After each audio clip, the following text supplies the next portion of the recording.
Dexter Morgan kills people. A lot of people. Over 8 seasons of the original series alone, he racks up a body count most slasher villains would envy. And yet for the better part of 2 decades, audiences have rooted for him, wanted him to get away with it, felt a small private satisfaction every time the show let him walk free. That should feel strange. A show built entirely around a serial killer shouldn't be comfort viewing. But Dexter isn't really a show about a serial killer. It's a show about the machinery people build to convince themselves they're still good, and it spends its entire runtime testing whether that machinery actually works. So today, I want to break down how Dexter handles morality. Not whether Dexter the character is moral, but how the show itself thinks about morality as a concept, who it trusts to define it, and why by the end it seems to conclude that the whole framework was never going to hold. But before we get into it, one thing worth saying up front. Morality in this show isn't presented as some fixed universal law everyone agrees on. It's presented as a set of rules built by specific, flawed people for specific, self-interested reasons, and then tested against pressure until they either hold or break. That's a very particular way to write morality. A lot of crime procedurals treat right and wrong as settled. The law is right, breaking it is wrong. Case closed by the 44-minute mark. Dexter is part of a different tradition. The prestige cable, morally gray tradition that shows like The Sopranos and Breaking Bad also belong to, where the entire pleasure of the show is watching a constructed moral system get stress tested until you're not sure it was ever really a moral system at all. This video covers the original series in depth, with some touches on New Blood and Resurrection, so full spoiler warning for all of it. Here's the actual claim I want to make. Dexter doesn't ask whether killing is wrong. It assumes you already know that. What it actually interrogates is whether a code, a set of rules imposed from outside, can ever substitute for the thing it's pretending to be. And it proves its answer by walking that code through 5 different people who each break it in a completely different way. So let's start with the man who built it. Harry Morgan is the closest thing this show has to a moral architect, and it's worth sitting with how strange his solution actually is. He's a decorated Miami Metro homicide detective, the kind of authority figure television has trained us for decades to trust. Square-jawed, disciplined, a good father by every visible metric. And when he discovers that his adopted son has an uncontrollable compulsion to kill, his solution isn't therapy, isn't institutionalization, isn't confession, it's curriculum. He builds a code. Only kill people who deserve it. Make sure, don't get caught. Don't kill cops. It reads like a hunting license dressed up as ethics, and that's exactly the point. Harry isn't teaching Dexter morality, he's teaching him containment. This is the same move we see in a lot of fiction about inherited darkness, going all the way back to stories about raising a wolf in the house instead of putting it down. The belief that a monster can be managed if you give it strict enough rules, even if you never actually change what it is underneath. Harry's code works exactly like a leash works. Doesn't make the dog gentle, it just decides where the dog is allowed to bite. And the show is careful to show us why Harry does this, because it isn't really about Dexter at all. It's about Harry. He's a cop who has spent a career watching the system fail, watching killers walk on technicalities, watching justice arrive too late or not at all. Harry doesn't build the code because he believes it's the moral thing to do. He builds it because it's the only way he can think of to keep his son out of prison, and, more quietly, because it lets him funnel Dexter's violence toward targets Harry himself considers irredeemable. There's a self-serving current running underneath Harry's apparent selflessness the whole time, and later seasons make this explicit. We learn Harry eventually saw what his code had created and couldn't live with it, that his own moral clarity curdled the moment it stopped being theoretical. The architect of the system doesn't survive contact with what he built. That's the first crack. Which brings us to Dexter himself, the code's most devoted follower, and the character who exposes exactly what happens when you try to substitute ritual for conscience. Dexter doesn't feel guilt the way the people around him do. He tells us this constantly in voiceover, flatly, almost clinically. What he has instead is process. The kill room, the plastic sheeting, the slide of blood pressed between glass and filed away like a trophy. It's easy to read this as a serial killer's fetishization of murder, and on one level it is, but structurally, it's doing something else. It's Dexter performing morality the way someone might perform a religion they don't actually believe in, but were raised inside of. He follows the steps because the steps are what Harry gave him instead of a conscience, and for a long time the show lets us believe the steps are working. He only kills the guilty. He's careful. He's disciplined. He tells himself, and tells us, that this makes him something other than what he actually is. But watch what happens whenever the code's supposed certainty gets tested. A target who might be innocent, a kill that has to happen fast without the usual verification, a moment where Dexter has to choose between the ritual and the urge underneath it. The ritual loses, every time. Because the code was never actually restraining the compulsion, it was just giving the compulsion a story it could live with. That's the real thesis buried in Dexter's arc. Discipline is not the same thing as morality, and a system built entirely on outward rules with no interior change underneath will always eventually reveal that the rules were decoration. Harry gave Dexter a code instead of a conscience because Dexter, by the show's own internal logic, was never going to be capable of the second thing. The code was never fixing him, it was just making him legible to himself. Now, if the show only gave us Dexter's side of this, it might feel like it was letting him off the hook. Monster with a system is still just a monster, but a sympathetic one. So it's worth talking about Sergeant James Doakes, because Doakes is the character the show uses to strip away every bit of narrative cover Dexter has built for himself. Doakes doesn't have a code. He doesn't need one. What he has is instinct, and his instinct, without any framework or justification behind it, correctly identifies Dexter as dangerous from almost the moment they meet. Everyone else in Dexter's orbit is fooled by the performance. The affable, slightly awkward blood spatter analyst. Harmless, a little odd, good with kids. Doakes sees through all of it immediately, and crucially, he sees through it with no evidence, no code of his own to compare Dexter's against, just a cop's gut read on another predator. This matters because Doakes represents an alternative moral framework the show never lets us dismiss. Pure, untrained perception. The kind of moral instinct that doesn't need architecture to function, and the show punishes him for it. Doakes ends up dead specifically because he trusted his read on Dexter over every institutional signal telling him to stand down, and his death isn't framed as a tragic accident, it's framed as the show demonstrating that clear-eyed moral perception, when it isn't backed by systems of power, gets erased by people who are better at building believable stories about themselves. Harry had a badge and a code, and decades of institutional trust. Doakes had nothing but being right, and being right wasn't enough to save him. That's a genuinely bleak thing for the show to argue, and it's doing a lot of the heavy lifting for why Dexter can't just be read as a fun anti-hero romp. There's a real cost being tallied underneath the fun. The character who makes that cost most explicit, though, is Miguel Prado, because Miguel is the show's most direct experiment. What happens if you take Harry's code and hand it to someone who was never built the way Dexter was built? Miguel is an assistant district attorney, publicly a crusader for justice, privately furious at a system that keeps letting guilty men go free. When he discovers what Dexter does, he doesn't recoil, he asks to be let in.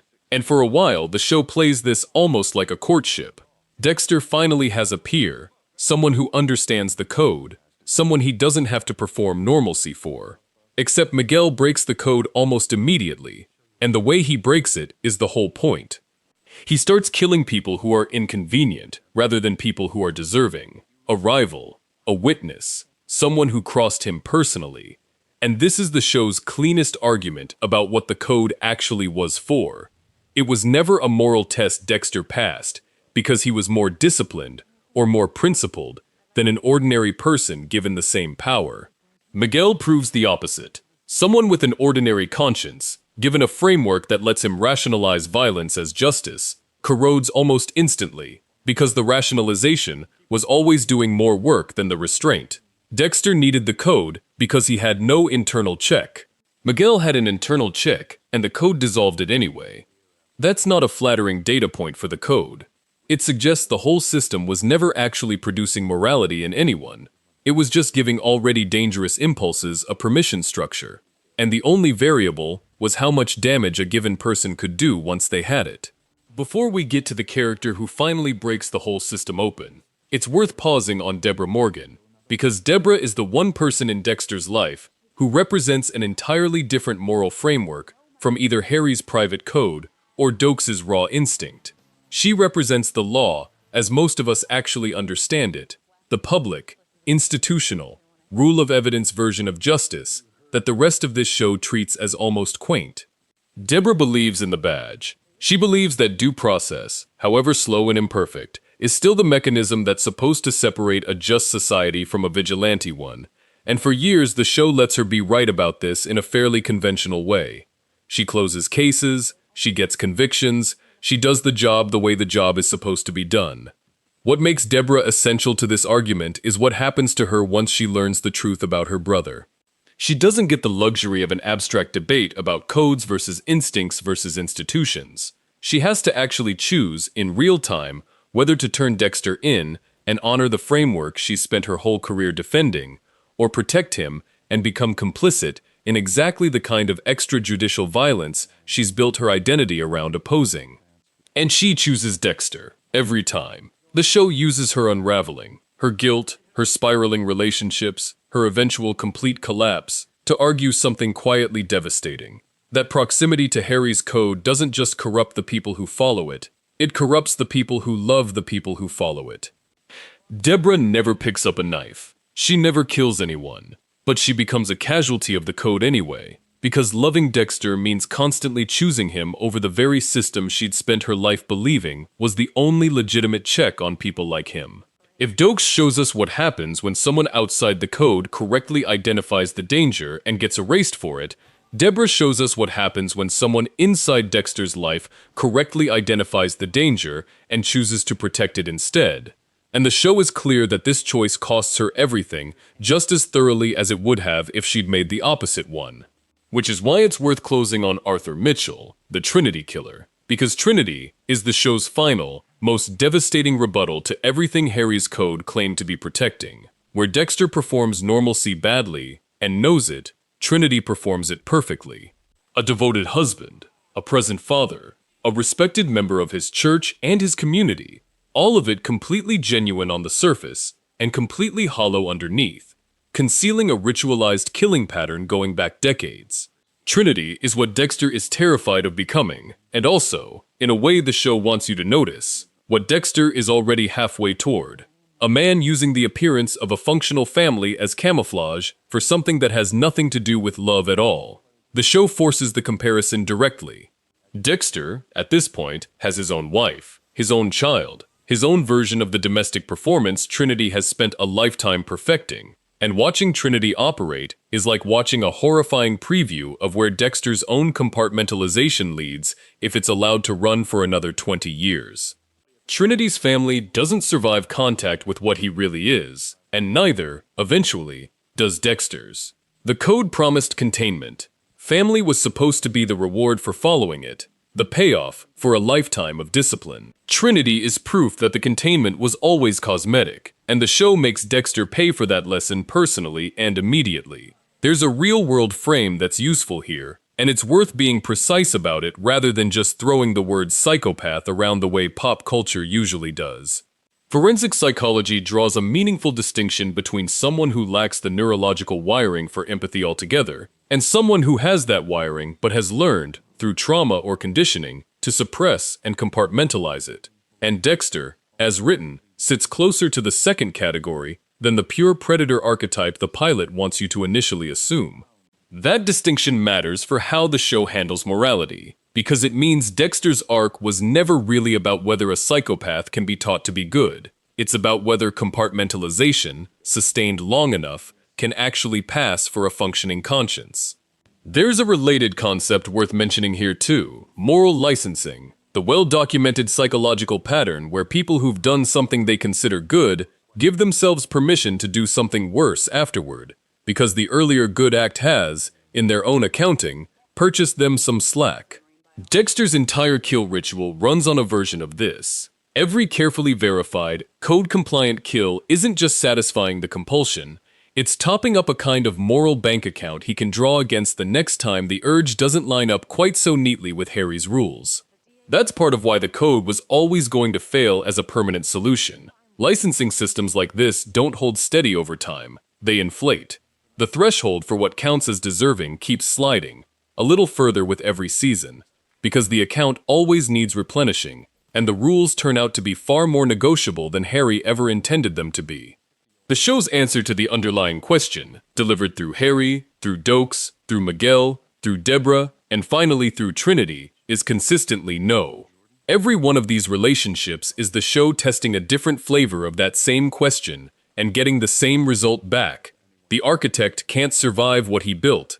The instinct gets erased by the performance. The ordinary conscience corrodes the moment it's handed the same permission. The sister loses herself trying to love around it, and the mirror image proves the whole domestic disguise was never more than camouflage to begin with. So here's the thesis again, now that we've walked through the whole chain.